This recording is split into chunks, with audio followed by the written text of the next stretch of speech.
Hey guys, Mrhappy here, and welcome to Mrhappy Mondays, aka Mondays with Mrhappy. This is episode 24, weekly Q&A show that I'm going to be doing. If things look a little bit different quality-wise, it's because I'm actually recording this on a new computer. If you want to know the computer specs, I'll go ahead and put those in the description of the video below. But it should mean I can do a lot more work from this point on. One of my biggest issues before was that I only had one machine where I recorded, rendered, edited, everything.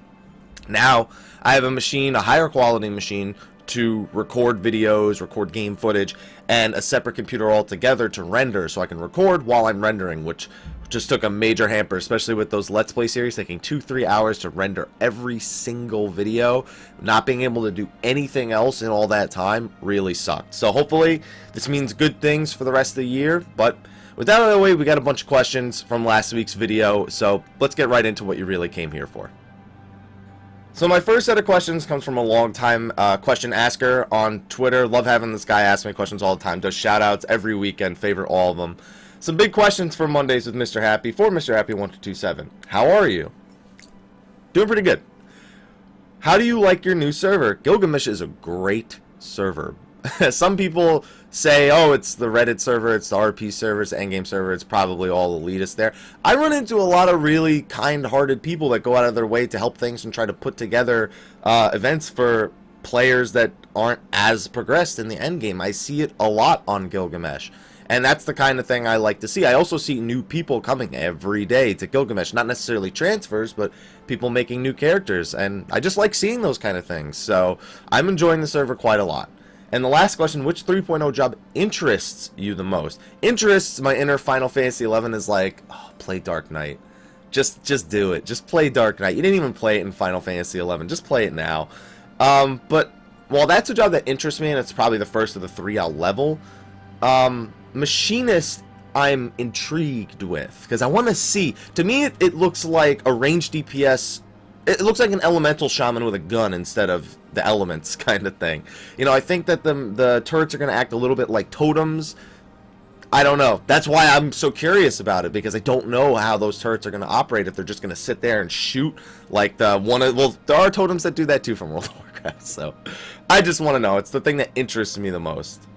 Alright, for the rest of this, I'm actually going to take the glasses off. I couldn't even see my own eyes through the glasses, because for some reason, both my screens are really bright today, and I don't feel like turning them down.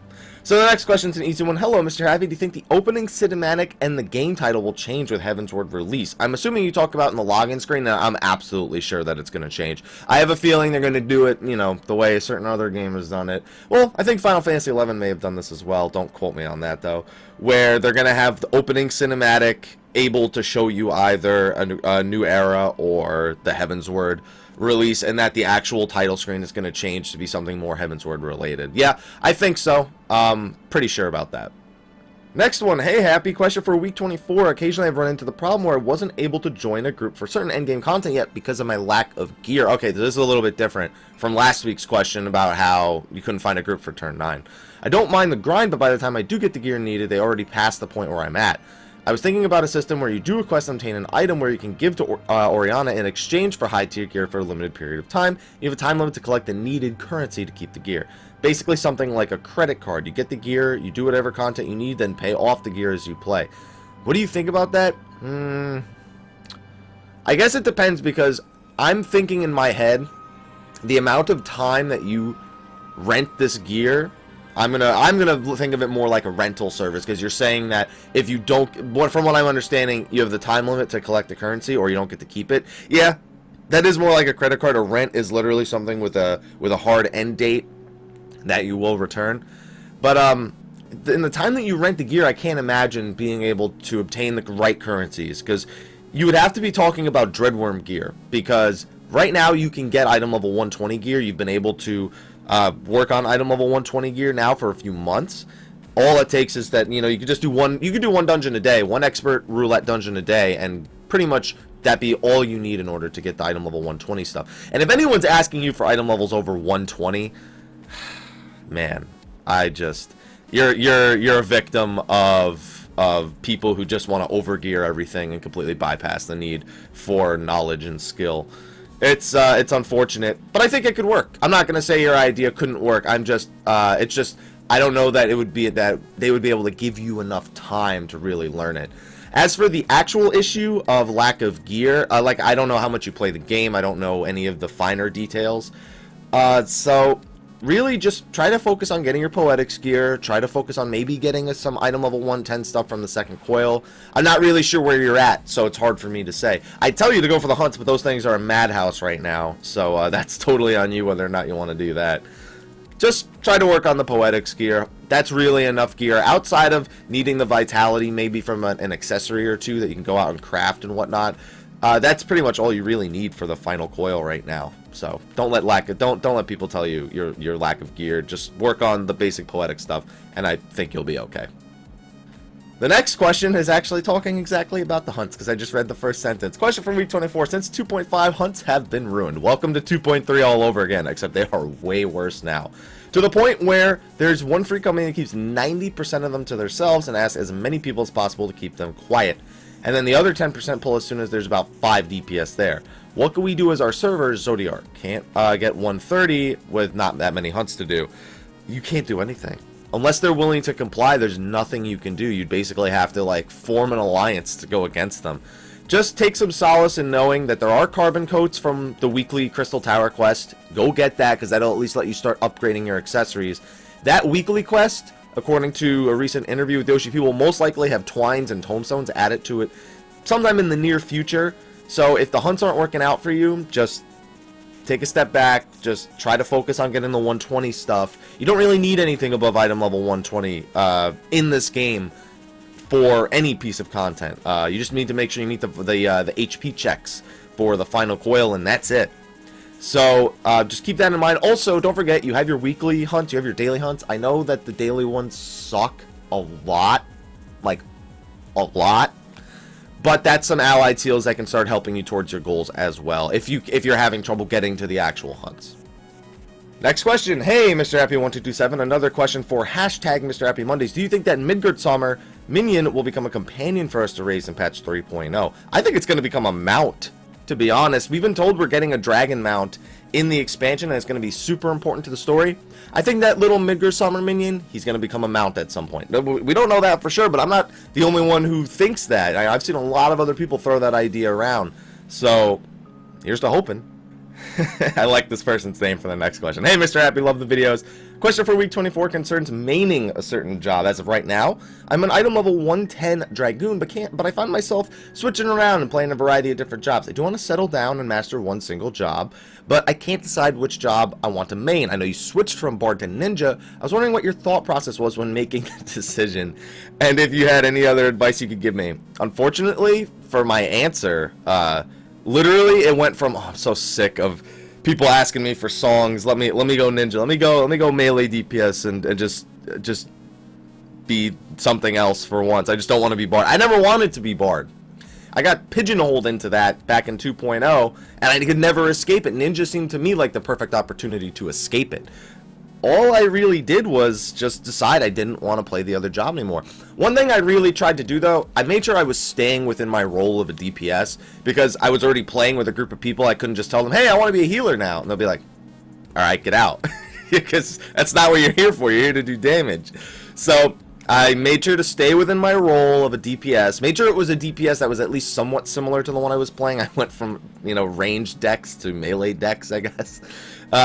Still had the same impact, able to use the melee limit break. It just worked out. Just if you're playing with a group of people that have a static, that's the big thing when you go forward. You need to make sure that the utility is covered for, that it's not going to be missed at all, and that you're playing the new job adequately. But that's it. I just decided, hey, I want to main ninja. That's going to be my main. And they were like, yeah, you go for it, because now I don't have to share gear with you anymore. That's what the other bard was like. Then I reminded him we share accessories, and he was sad.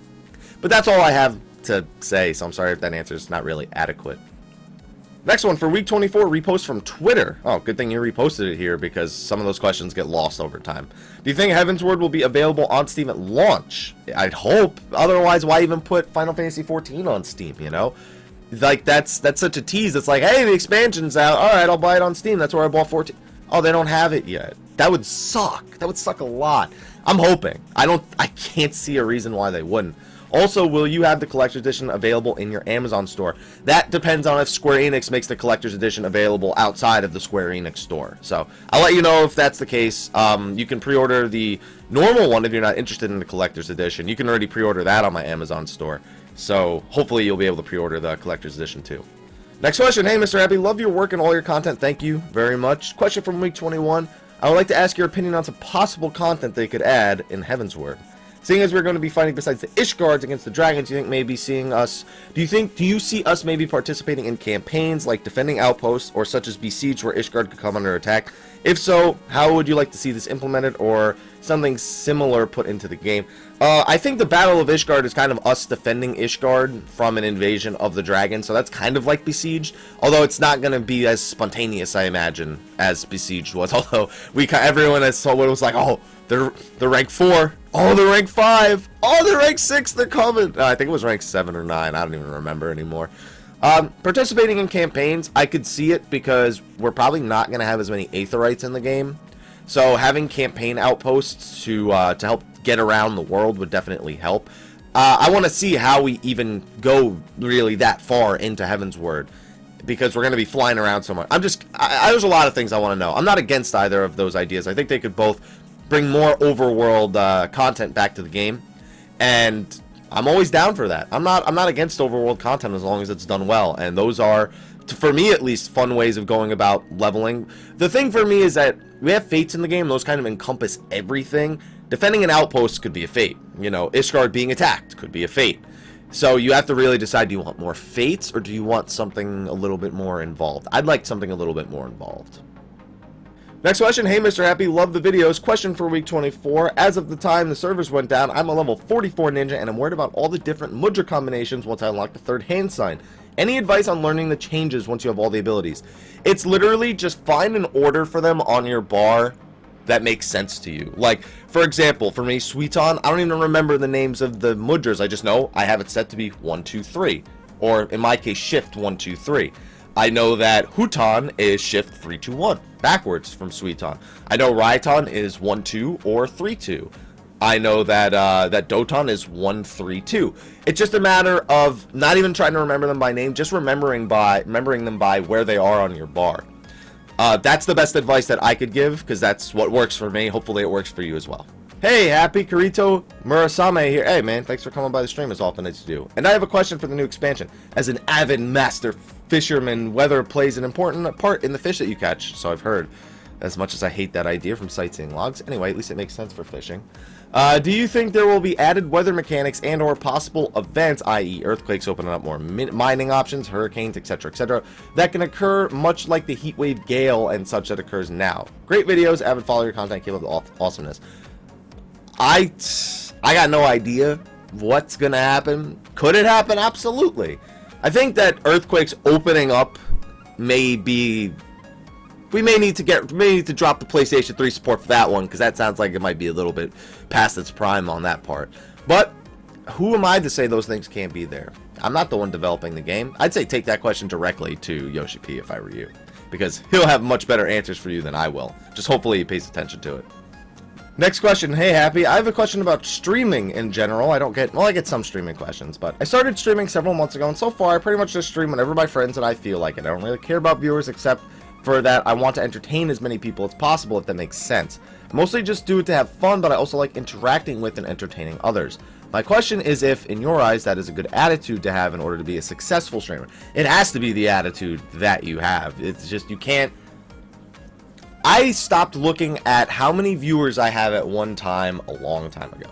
Like, I see it occasionally whenever I'm going on breaks, because I see my dashboard. But I stopped paying attention to it, because it's not worth worrying about that every single time. So I don't have enough viewers. Oh, it's less than yesterday. You're just stressing yourself out for no reason. It's good to have the attitude of just, hey, I'm doing it for fun and I like interacting with people through the stream and whatnot. That is a good attitude to have. I will say that while that's the good attitude to have, that's not what makes a successful streamer. Honestly, streaming kind of just has to fall into your lap. You have to do it for those reasons in the first place for it to ever be anything more than that. If it builds off that, great. If you have some way of helping build it, great. But just when it comes to like YouTube and Twitch and all that, you can't just go into it like, oh, I'm gonna do this, I'm gonna make a living off of it. It kind of has to fall into your lap, and it all just has to line up. It has to build up over time. Consistency, all those things definitely help. But the attitude is right, so I'm glad you have that attitude. Alright, I read the first line of this next question, so the glasses are back on. Mr. Happy, you've been wearing your Gunners for a while. Anything to update about them? I'm thinking of getting a pair. Since getting my second screen, I've been getting more headaches and eye strain. Can't find any in stores, and I can't even try out a pair. Also, which frames do you wear? Please let me know. Thanks in advance. So I've been wearing these. Not much to update. They just do their job. Sometimes I still forget to wear them, though. Like, I've made it a habit. Sometimes I leave the house with them on, and people think I'm going to a shooting range. I got these. You can order these online, but I got mine at a Best Buy because I didn't need prescription lenses. So if you have a Best Buy near you, you should be able to buy them there. Hopefully, they don't sell them at every Best Buy, but they sell them at a lot of them. And these are, I think these are the Onyxes. Yeah, these are Onyxes, and they're really good. So if you want a good pair, check out the Onyx. Just check out their website. Really, you can see all the different kinds of pairs. But I think Best Buy only had the Onyx, so I think that's the reason why I went with it. I enjoy them, although I'll probably take them off after this question just because you can see the reflection. Yeah, I'll put them back on afterwards, though. Don't worry. Decided not to take the glasses off. Next question for week 24. What are your thoughts on iconic bosses like Siren, Fenrir, and Diabolos being relegated to dungeon bosses rather than primals? Do you think that we will possibly see them come back in a larger form and a more difficult battle, or do you think this is all we will ever see of them? Diabolos, we've been told we'll find out more about, but a lot of people make a big deal about Siren, Fenrir, and Diabolos. Siren, I understand is a summon in other Final Fantasies. You know, 8 was the first game I ever saw Siren in, because 8 was the first Final Fantasy game I played. But she wasn't really iconic to me. You know, she was a boss in Final Fantasy V. Also, she's a summon in Revenant Wings, but she's not like super iconic to the point where I felt like she needed to be something else. Also, Diabolos, outside of, I guess, well, Type 0 counts because he is in Type 0.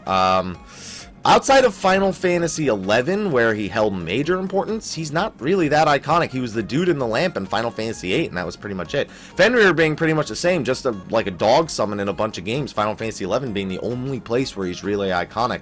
I think it's odd that they decided to use a lot of the Final Fantasy XI higher quality models and then relegate them. I think if they had kind of gone with an original design, people may not have thought about it as much that way, but to me they're not super iconic outside of Final Fantasy XI. Like I said, Diabolos, dude that comes out of the lamp, and Fenrir, just a dog summon, an optional boss in Final Fantasy X, and then Siren, just, you know, optional summon from Final Fantasy VIII. So I don't think it matters all too much. Diabolos, though, they said we will be seeing more of him, that he didn't actually die at the end of the Lost City of Amdapor, at least if I'm remembering how they commented on it correctly. We're not done with him, and we're not going to see him, obviously, before the end of 2.0 series, or the 2.x series, so we'll probably see him sometime in the future, maybe once he's powered up a little bit more, hopefully. He was part of the reason why the Amdapori were brought to their knees, so I'd hope he'd be a little bit stronger, you know? Alright, this next question is going to be the last one because apparently we're going to be having a winter storm today, and I gotta get everything out just in case we lose power. So it's a good thing I ended up waking up early and recording this. So the last question is going to be, hey, Mr. Happy, my question for week 24 is, there is a lot of people who think Dark Knight should have been a DPS class, but there seems to be some people on the other side of the fence who are glad it's a tank. This guy right here wanted to see something cool with that. Do you think Square Enix would ever consider making a class that can fit into 2 roles by using a stance, such as Sword or Shield Oath or Cleric stance? There's no reason they can't. There's no reason they can't do that. WildStar is a great example of an MMO that does that. I think at level 10 or 15 you unlock the ability to swap between 2 stances. I think every single class in that game gets that ability, and that way you can then decide what kind of skills you want to build up and whatnot. Yeah, there's no reason they can't do that. I mean, hell, the amount of DPS that tanks can do right now, if they're given the opportunity, is pretty damn high regardless. Warrior pulled 440 on turn 10 this week. Our summoner was like, oh no, come on, he's got his 135 weapon. I need that weapon so bad. Yeah, that's not that funny because summoners really need some changes. They'll be getting them soon, don't worry. Yeah, I'd like to see it. Bottom line, I think there's no excuse against it. So, thanks for your question. Thanks everyone for your questions. Be sure to ask questions for next week's video, episode 25, if I'll remember correctly.